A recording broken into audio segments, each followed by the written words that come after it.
Hello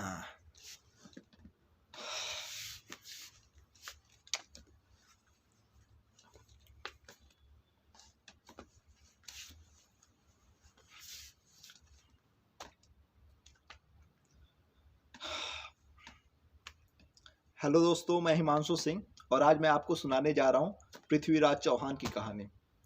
ये एक ऐसी कहानी है जिसमें प्यार है, मोहब्बत है, साहस है, युद्ध है। तो ये कहानी शुरू होती है तब जब एक चित्रकार जो है पृथ्वीराज चौहान के चित्र को बेचता हुआ किन्नौज की गलियों में घूमता है। अब वहाँ की युवतियाँ जो हैं उस तारीफ को सुन के, चित्रकार की तारीफ को सुन के उस चित्र को खरीदने के लिए उसके पास आती हैं। तो वो सभी युवतियाँ उस चित्र से काफ़ी प्रभावित होती हैं, क्योंकि पृथ्वीराज चौहान इतने सुंदर और इतने वीर होते हैं, उनके मुख पे इतना तेज होता है कि वो सभी काफ़ी प्रभावित होते हैं। और उन्हीं के बीच राजकुमारी संयोगिता भी होती हैं। तो संयोगिता इन सारे तारीफ को सुन के खुद को रोक नहीं पाती हैं और उस तस्वीर को देखने पहुंचती हैं। जब वो पृथ्वीराज चौहान की तस्वीर को देखती हैं तो उन्हें वो काफ़ी पसंद आते हैं और वो मन ही मन उनसे प्रेम करने लगती हैं। उनकी वीरता की गाथा गाते हुए वो चित्रकार वहाँ से चला जाता है। लेकिन जब वो देखता है कि संयोगिता को पृथ्वीराज चौहान की तस्वीर काफ़ी पसंद आई है, तो उसके मन में ये ख्याल आता है क्यों ना एक संयोगिता की तस्वीर बना के पृथ्वीराज चौहान को दिखाई जाए। करता भी कुछ ऐसे है, वो एक संयोगिता की बहुत अच्छी तस्वीर बनाता है और पृथ्वीराज चौहान को दिखाता है। जब पृथ्वीराज चौहान उस तस्वीर को देखते हैं तो वो भी संयोगिता से मन ही मन प्रेम करने लगते हैं।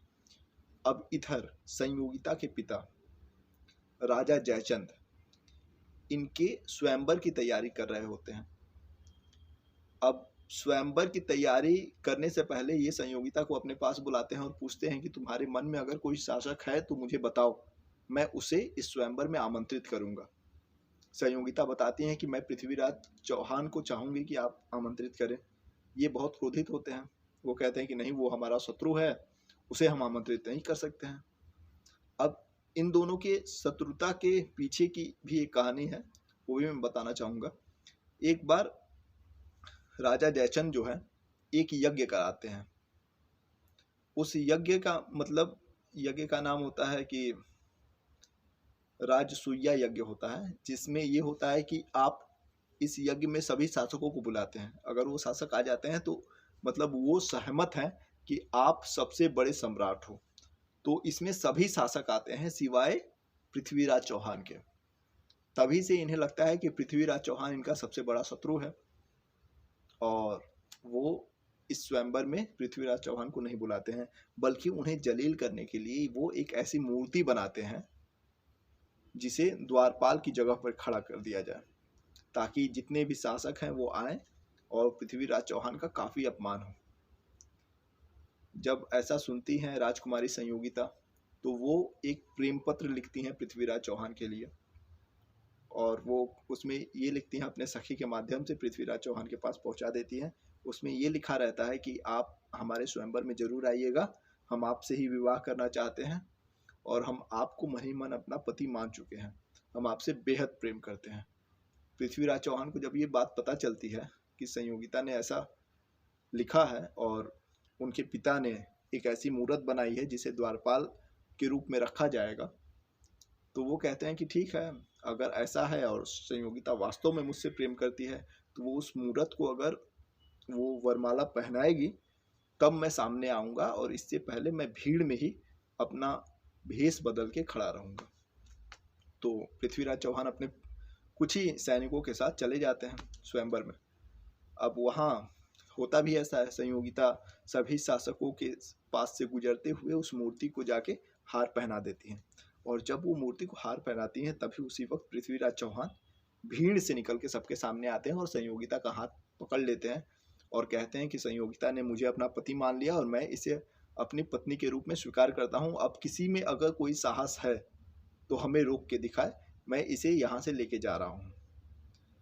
तो राजा जयचंद को बहुत बुरा लगता है कि इतनी हिम्मत कैसे हो गई, पृथ्वीराज चौहान मतलब हमारे राज्य में आके और हमारी पुत्री को ले जाए।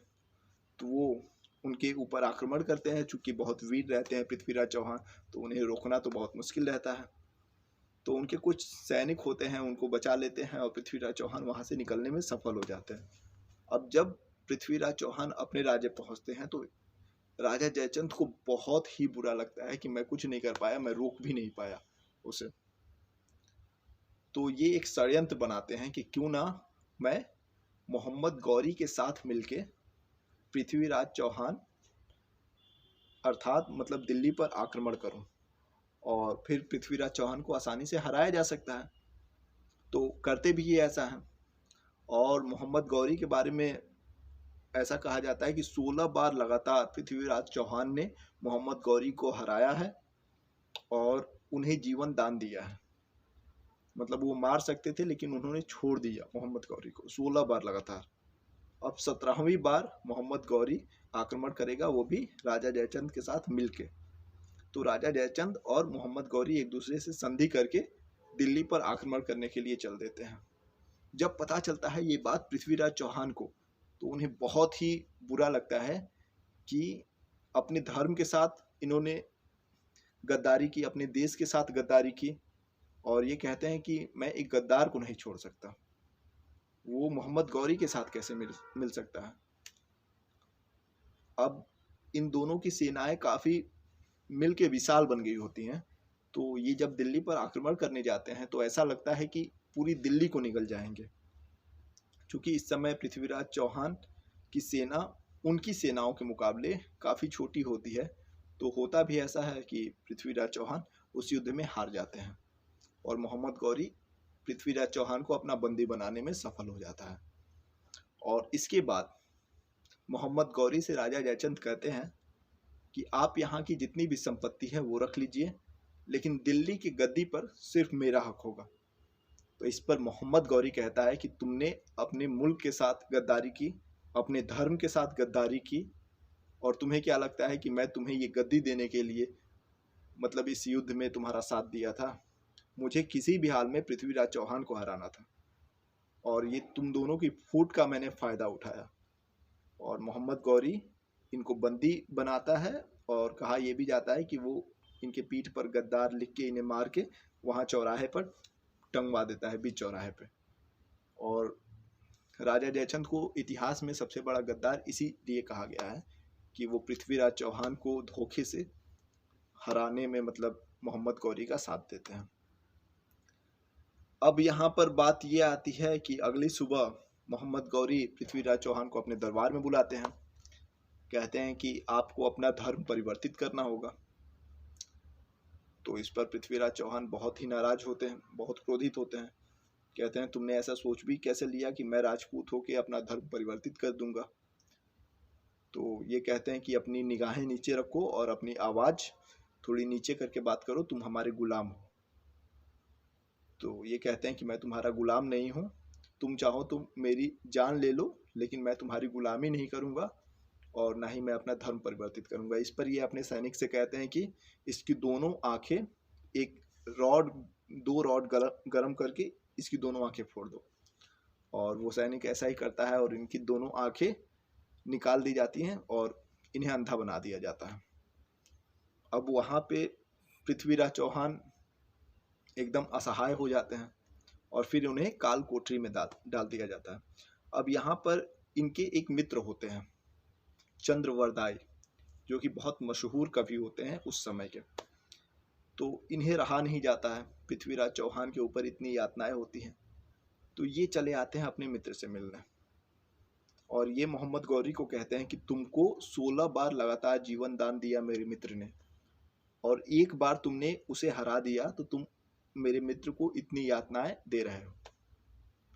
तो इस पे मोहम्मद गौरी को बहुत बुरा लगता है। वो कहते हैं कि तुम मेरे सभा में आके मुझे ऐसे मतलब नहीं समझा सकते हो, इसे भी बंदी बना के इसे अपने मित्र के पास भेज दिया जाए। और उन्हें भी काल कोठरी में डाल दिया जाता है। अब वहां पे काल कोठरी में जाने के बाद ये दोनों आपस में बातें करते हैं। पृथ्वीराज चौहान चंद्रवरदाई से कहते हैं कि अगर मुझे एक मौका मिल जाए तो मैं मोहम्मद गौरी को मार दूंगा। तो ये कहते हैं कि एक मौका मिल सकता है, कल एक आयोजन हो रहा है और उस आयोजन में मोहम्मद गौरी जो है अपना दिल्ली का बादशाह बनने की खुशी में एक बहुत हर्षोल्लास के लिए एक आयोजन करा रहा है और उसमें हम चाहें तो इसे मार सकते हैं। तो पृथ्वीराज चौहान पूछते हैं कैसे?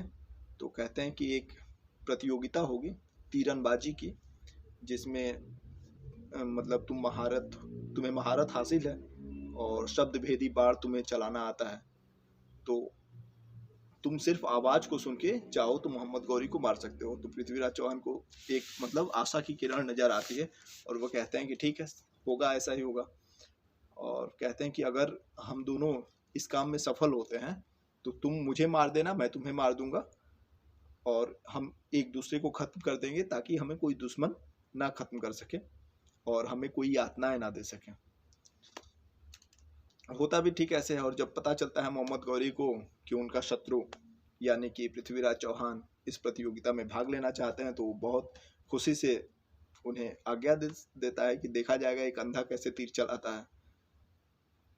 पृथ्वीराज चौहान पहुंचते हैं राज्य सभा में और ये चूंकि अपने दोहों के माध्यम से बताते हैं कि मोहम्मद गौरी कहाँ बैठा हुआ है, और मोहम्मद गौरी जब बोलता है कि हाँ प्रतियोगिता आरंभ की जाए, तो उनके शब्दों को सुन के पृथ्वीराज चौहान अपने वाण को छोड़ देते हैं और उनका वो तीर जो है उनके मोहम्मद गौरी के गले में जाके लगता है और वो उनके मृत्यु की वजह बनता है। मोहम्मद गौरी नीचे गिर जाता है।